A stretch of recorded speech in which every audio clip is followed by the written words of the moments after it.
या देवी सर्वभूतेषु मातृरूपेण संस्थिता नमस्तस्यै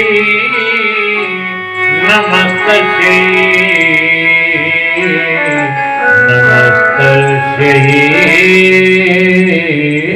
नमो सूक्ष्म रूप विद्यमान महाकाल के अवतार के परम पूज्य गुरुदेव भगवान परम नियमा। इसके पहले पूर्व जिस गुरु सत्ता की सूक्ष्म संरक्षण में ये कार्य रखा गया उस गुरु का एक प्रेरणाप्रद भजन मिलकर के गान करेंगे। एक बार हम बोलेंगे, एक बार आप ही से भी देंगे, क्योंकि कहते हैं कि गुरु के बिना ज्ञान असंभव और गुरु के बिना ये बहुरूपी सागर पार होना संभव। दोनों बात ये भी समझ लीजिए, गुरु कोई व्यक्ति नहीं है, शक्ति हो। वो शक्ति आपको लेता है तो वो शक्ति प्रवाहित होने उस गुरु सत्ता जिन्होंने बाल काल अवस्था से ही अपने जीवन को लोक कल्याण में समर्पित किया, धन दौलत सब कुछ त्याग। एक बार आपका सहयोग चाहिए।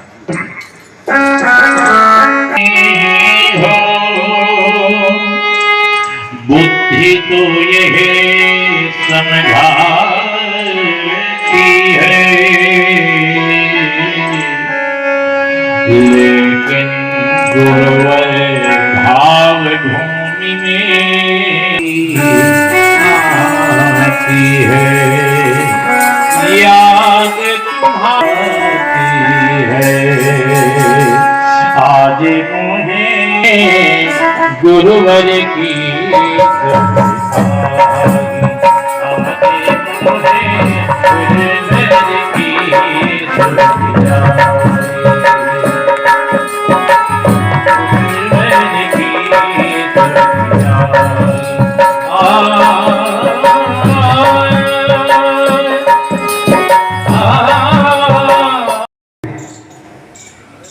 मनुष्य का जन्म जो है पिंड के रूप में, जब बच्चा गर्भ में आता है पिंड के रूप में होता है, और जब जन्मता है तो मनुष्य के रूप में जन्म ले लेता है। और इन 84 लाख योनियों में ऐसी कौन सी बात है भाइयों और बहनों कि मनुष्य को सर्वश्रेष्ठ बना दिया गया है। हमसे और आपसे अधिक शक्तिशाली तमाम जानवर हैं। हर जानवर हमसे आपसे अधिक शक्तिशाली है। हर जानवर हमसे आपसे अधिक खाना खाता है, ताकतवर है, शरीर में भी विशालकाय है। और पशु पक्षी भी बहुत से ऐसे हैं जो हमसे और आपसे अधिक ताकतवर हैं। छोटा सा एक कीट पतंगा इतना, चींटी इतनी भयंकर होती है कि अगर काट लेती है तो हाथी को भी परेशान कर देती है।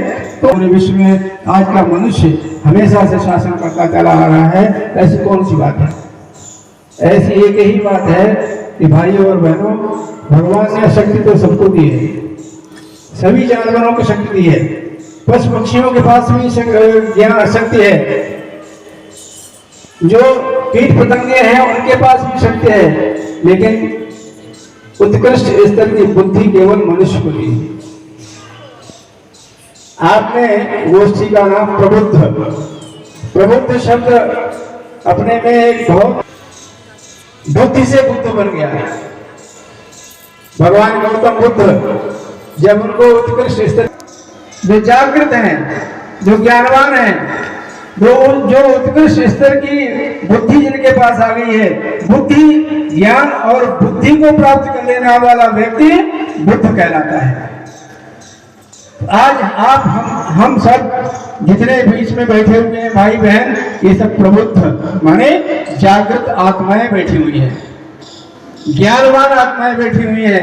इनके पास ज्ञान है, सोच है, विचार करने की शक्ति है, भावना करने की शक्ति है। और इसीलिए भगवान ने हमें और आपको 3 शरीर बताए गए हैं, एक कारण शरीर, सूक्ष्म शरीर और आशावादी निगाह से देख रहा है कि अगर विश्व का कल्याण होगा तो वो गायत्री परिवार के द्वारा होगा। विश्व का कल्याण गायत्री परिवार करेगा। क्यों करेगा, कैसे करेगा?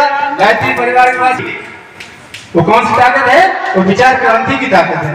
विचार संस्थान अगर हमारा ठीक हो गया तो भाई और बहनों, हमारा सब काम, हमें विचार शक्ति देता है, हमको सकारात्मकता देता है।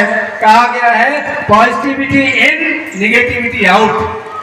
गायत्री महामंत्र हमारे अंदर सकारात्मक सोच पैदा करता है और नकारात्मक ऊर्जा को, नकारात्मक सोच को हमसे समाप्त करता है। इसीलिए गायत्री क्या है, हमारे गायत्री परिवार को लोग जानते हैं, गायत्री गयान प्राणांतरायति भी गायत्री। गय माने होता प्राण, जो हमारे प्राणों की रक्षा करती है वो गायत्री। मंत्र क्या है, मननात् त्रायते दिशा मंत्र, जिसका मनन करने से, जिसका जाप करने से हमारी रक्षा होती है, वो मंत्र है। दोनों का अर्थ क्या हुआ, गायत्री मंत्र वह मंत्र है जिसके नियमित जाप करने से हमारे प्राणों की रक्षा होती है, उसे गायत्री मंत्र कहते हैं। गायत्री मंत्र दुनिया का सबसे महान मंत्र है। ऋषियों ने जपा, मुनियों ने जपा, देवताओं ने जपा, भगवान ने जपा, राम ने जपा, कृष्ण ने जपा, जितने भी आज तक अवतार हुए सबने गायत्री मंत्र को जपा है। गायत्री मंत्र का सहारा लेकर के आगे बढ़े हैं। तो गायत्री मंत्र से बड़ा कोई मंत्र नहीं है। और ये हमारा कुछ ऐसा बीच में समय आया कि गायत्री मंत्र पर बिल्कुल उसको दबा दिया गया था। नहीं, हर आदमी नहीं बोल सकता, जोर से नहीं बोल सकता, कान में बोला जाता था। गुरुदेव ने कहा हम गायत्री मंत्र को जन जन तक पहुंचा देंगे।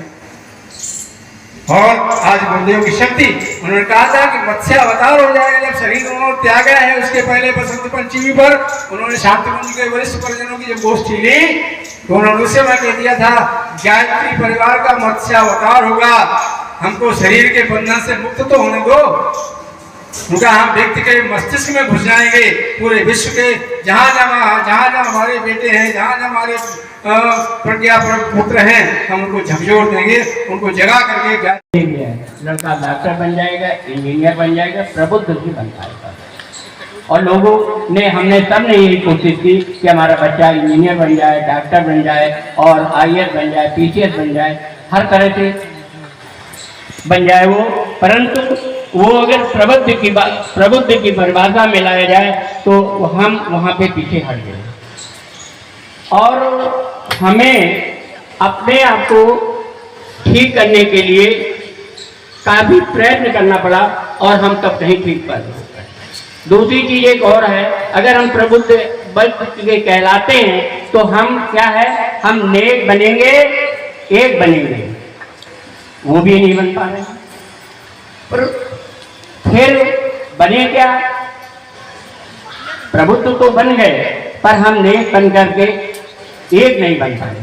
और हमारा गायत्री परिवार यही चल रहा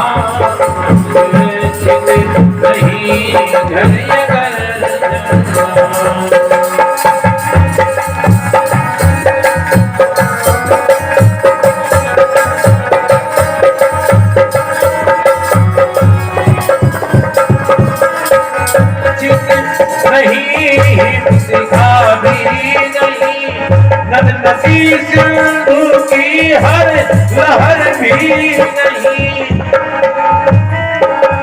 की हर लहर भी नहीं, किसी धराधाम को छत में है चल रहा, किसी धराधाम को छत में है, हम तुझे नहीं जल रहा, देश में बस यही होना, लपट कारखानों घरों में कपट ही कपट, मंदिरों मस्जिदों में लगी आग है, हर कला और साहित्य में दाग है। अब सिने संस्कृति का जहर घुल रहा, अब सिने संस्कृति का जहर घुल रहा, देश का यह पतन क्यों नहीं खल रहा, हम सुरक्षित नहीं चल रहा, देश में इन्हें दिनों तक यही चल रहा, हम सुरक्षित नहीं घर अगर जल रहा।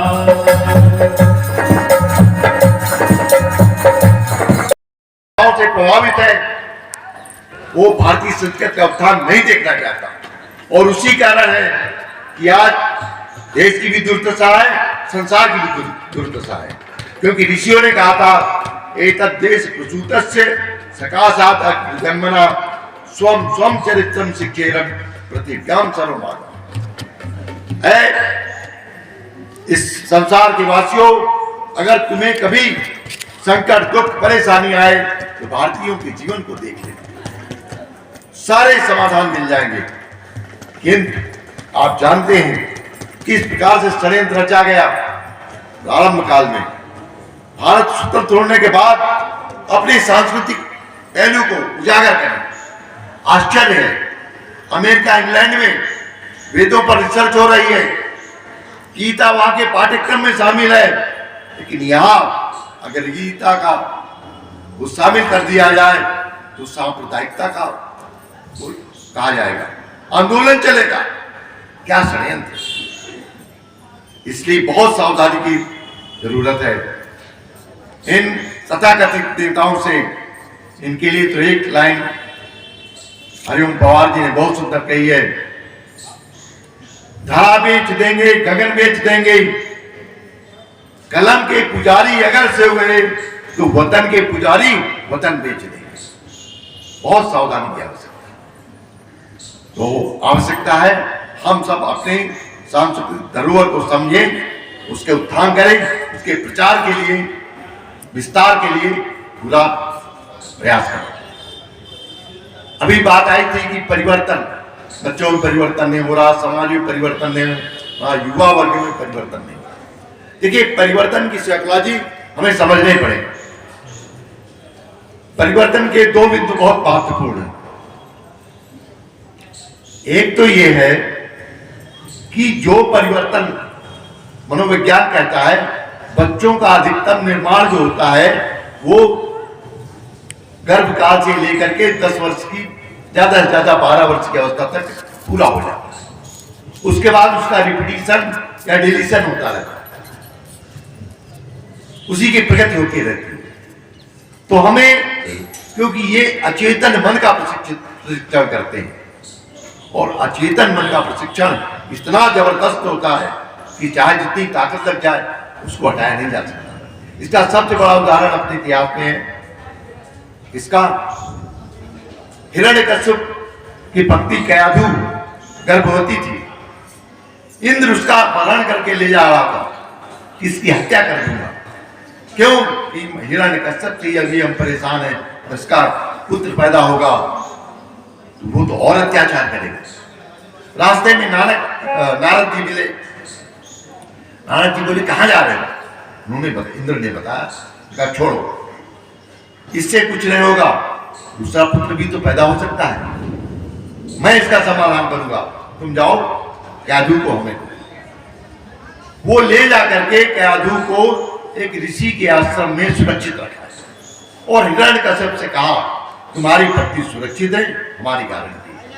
लेकिन वो कुछ दिन 9 महीने के बाद ही आता है तुम्हारे पास।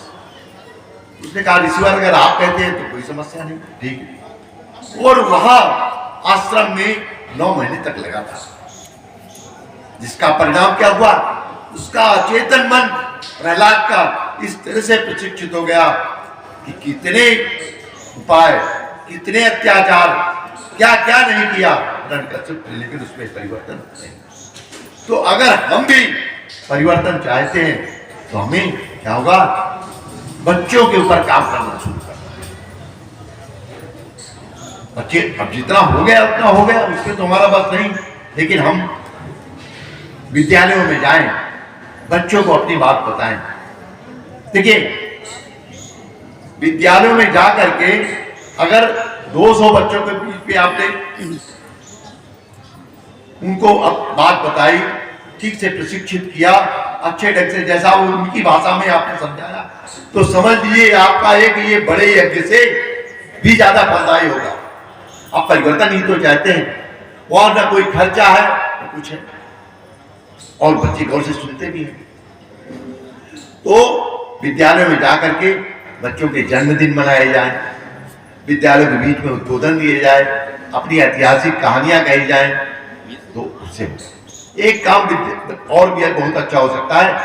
कि प्रतिभावान बच्चों का सम्मान किया जाए। तो अक्सर लोग ये कह देते हैं इससे क्या होगा, भूल जाएंगे, कभी नहीं भूलेंगे। प्रतिभावान बच्चे अगर आप उनको सम्मानित करते हैं तो पहली बात तो उनका उत्साह बढ़ेगा, एक बात। और दूसरे अपने स्वार्थ की बात ये कि वो गायत्री परिवार का सम्मानीय है तो उसका सम्मान होगा, उसका पिता बिल्कुल साधारण है, उसका साधारण रहेगा। जीवन के द्वितीय भाग में इस पर निर्भर करता है कि हम क्या हैं। पढ़ने लिखने के बाद हम बाबू बने कि अफसर बने कि डॉक्टर बने कि इंजीनियर बने, उस आधार पर हमारा सम्मान निश्चित होता है। और जीवन के उत्तरार्ध में हम कलेक्टर थे कि डॉक्टर थे कि इंजीनियर थे, कोई माने नहीं रखता। सबसे महत्वपूर्ण क्या होता है कि हमारे बेटे क्या है, हमारे बेटों के आधार पर हमारा सम्मान होता है। तो भाइयों बहनों, बहुत बुद्धिमत्ता पूर्वक इस जीवन को संचालित करने की आवश्यकता है। इन्हीं शब्दों के साथ अपनी वाणी को विराम दूंगा, आगे का कार्यक्रम चलेगा। और हम शिष्य का भाग तो हमारा जीवन भर ही है, जो हवन पूजन यज्ञ जब तब करता है, किंतु परम पूज्य गुरुदेव जी चाहते हैं हमारा प्रबुद्ध वर्ग भी जीवंत रहे, इसके लिए अधिक से अधिक स्वाध्याय करना, गुरु की पीड़ा को अपने हृदय में समाना होगा। तो निश्चित रूप से हम सच्चे सत्य। अभी तिवारी जी ने बड़ा ही सारगर्भित अपना वक्तव्य रखा।